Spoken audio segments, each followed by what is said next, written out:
ઓમ નમો ભગવતે વાસુદેવાય. નમસ્કાર ભક્તજનો, એમ જે સાત્વિક ચેનલમાં આપનું સ્વાગત છે.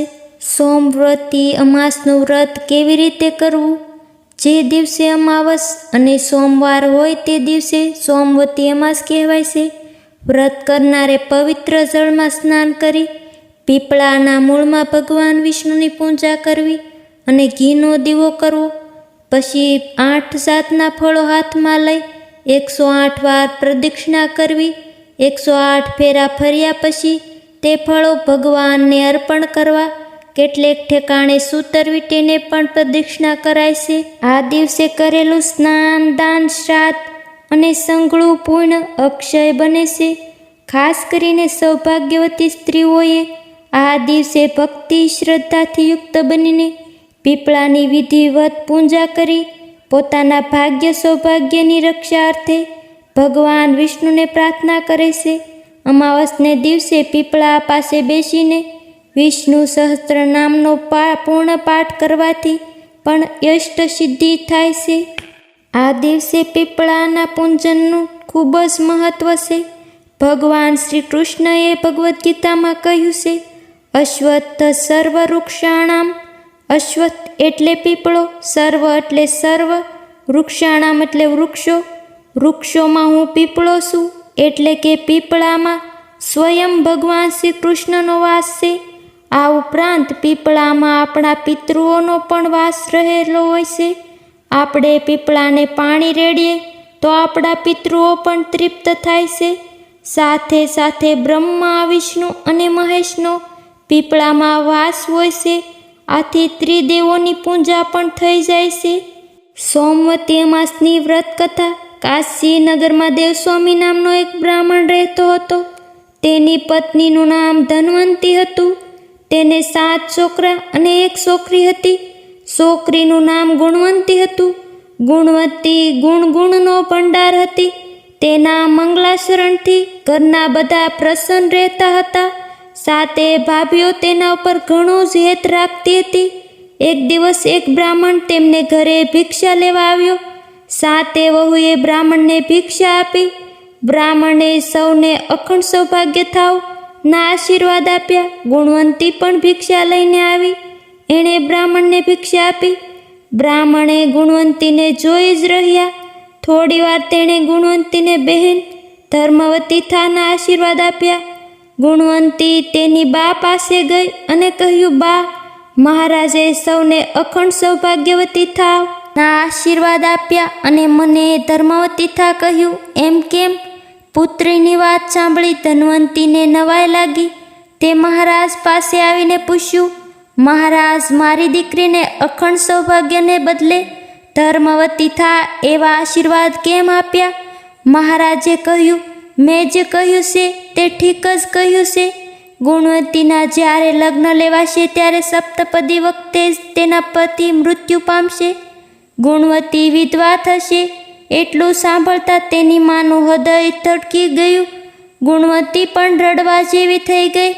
બહેન, એટલા માટે તો કહું છું કે અત્યારથી જ તારે મૂળ ધર્મ જ સંગ્રહ કરવા જોઈએ, જેથી તને દુઃખ વેળાએ શાંતિ મળે. મહારાજે ગુણવંતીને આશ્વાસન દેતા કહ્યું. ધન્વંતીએ હાથ જોડી મહારાજને પૂછ્યું, મહારાજ, અમને એવા ઉપાય બતાવો કે જેથી મારી ફૂલ જેવી દીકરી રંડાપોમાંથી બસે. મહારાજે કહ્યું, જો તમે સિંહલ દ્વીપમાં જાઓ, સોમા નામની ધોબણને તમારે ઘરે લાવી શકો તો તમારી દીકરીનું દુઃખમાંથી બસે.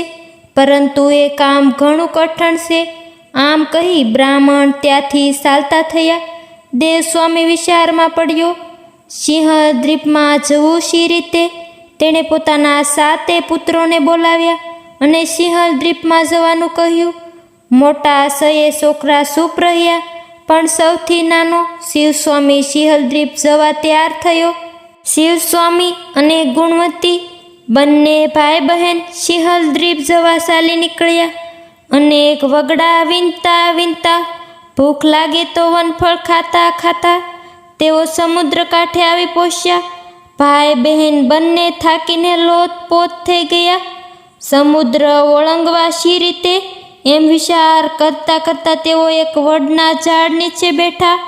આ વડ ઉપર એક ગીધ પક્ષી તેના બચ્ચા સાથે રહેતો હતો. તે ખાવાનું લઈને આવ્યો અને બચ્ચાને કહ્યું, જો આજે તો હું સરસ ખાવાનું લાવ્યો છું, પેટ ભરીને ખાવ. બચ્ચા બોલ્યા, અમારે કોઈ ખાવું નથી. ગીધ પક્ષી બોલ્યા, અરે એવું શું છે? આટલું સરસ ખાવાનું અને તમે ખાવાની ના પાડો છો? બચ્ચા બોલ્યા, આ ઝાડ નીચે જે બેઠેલો છે તે બંને ભાઈ બહેન કેટલાય દિવસથી ભૂખ્યા છે. તેમને ખવડાવ્યા વિના અમારું પેટ કેમ ભરાય? બચ્ચાનો અતિથિ પ્રત્યેનો આવો પ્રેમ જોઈ એ ગીધ વનફળ ઉપાડી લાવ્યો અને ભાઈ બહેનને આગળ મૂક્યા. ગીધને જોઈ શિવસ્વામી બોલ્યા, હે ગીધરાજ, અમારું કામ ન થાય ત્યાં સુધી અમોને ખાવાનું ગળે ઉતરે તેમ નથી. અમારે સિંહલ દ્વીપમાં સોમાને ઘરે જવું છે. કોઈ ઉપાય બતાવો તો સારું. ગીધ બોલ્યા, તમે ચિંતા ન કરો, હું હમણાં જ તમને સિંહલ દ્વીપમાં પહોંચાડી દઉં છું. તમે નિરાતે જમી લો. ભાઈ બહેનને વનફળ ખાઈ લીધા. આ ગીધ સામાન્ય ગીધ ન હતો. તે ધારે તો 10 માણસોને સામટા ઉપાડી શકે એટલો બળવાન હતો. તેણે પોતાની પીઠ ઉપર ભાઈ બહેનને બેસાડી લીધા અને તે આકાશ માર્ગે ઉડ્યો. ઘડીક વારમાં ઉછળતો સાગરને પેલે પાર પહોંચી ગયો અને સોમાના ઘર આગળ બંનેને ઉતારી દીધા. સવાર થવાને હજી વાર હતી. ભાઈ બહેન વિચાર કરતા હતા કે હવે શું કરવું. ગુણવંતીએ કહ્યું, ભાઈ, આપણે સોમાની કોઈ સેવા સાકરી કરીએ તો સોમા રાજી થાય. આમ વિચારી તેમણે સોમાના ઘર આંગણેથી કચરો કાઢવા માંડ્યો. શિવસ્વામી કૂવેથી પાણી ભરી લાવ્યો. ગુણવંતી સોમાનું આંગણું લીપી ગુપીને સ્વસ્થ કર્યું અને સૂર્ય ઉગે તે પહેલાં તેઓ દૂર જઈને બેઠા. સવાર પડ્યું. સોમા આળસ મરડીને ઉઠી. તે ઘરની બહાર નીકળી અને આંગણું જોયું તો તેને આશ્ચર્યનો પાર ન રહ્યો. તેને થયું, મારું આંગણું લીપ્યું કોણે? તે વિચારમાં પડી પણ કંઈ સમજણ પડી નહીં. ભાઈ બહેન નિત્ય સોમાનું આંગણું લીપવા લાગ્યા. સોમા સવારે જોઈએ અને નવાઈ પામે. આજે તો તે રાત્રે જાગતી બેસી રહી. રાતના છેલ્લો પહર થયો ત્યાં તો 2 જણાને આંગણું લીપતા જોયા. સોમા દોડી આવી અને પૂછ્યું, ભાઈ, તમે કોણ છો? મારું આંગણું તમે શા માટે લીપો છો? શિવસ્વામી બોલ્યા, હું બ્રાહ્મણનો છોકરો છું. આ મારી બહેન છે. અમે તમને તેડવા આવ્યા છીએ. અમે તમારી સેવા સાકરી કરી તમને રાજી કરવા માંગીએ છીએ. સોમા ધોબણ તો ચિંતામાં પડી ગઈ. બ્રાહ્મણનો બાળક મારા ઘરે લીપે. તે બોલી ઉઠી, ભાઈ, તમે મારા અતિથિ છો. મારું તમારી સેવા કરવી જોઈએ. વળી તમે બ્રાહ્મણ છો એટલે જો હું તમારી પાસે કામ કરાવું તો પાપમાં પડું. તમારે જે કામ હોય તે કહો, હું આનંદથી કરીશ.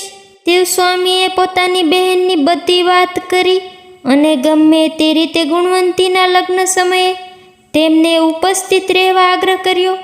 સોમાએ પોતાના દીકરાની વહુઓને કહ્યું, હું જાઉં છું, પણ આપણા ઘરે કોઈ મરી જાય તો હું આવું ત્યાં સુધી સાચવી રાખજો. આમ કહી સોમા પોતાના વ્રતના પ્રભાવે શિવસ્વામી અને ગુણવંતીને લઈ આકાશ માર્ગે ઉડી. ઘડીક વારમાં બધા કાશીનગરમાં આવી ગયા.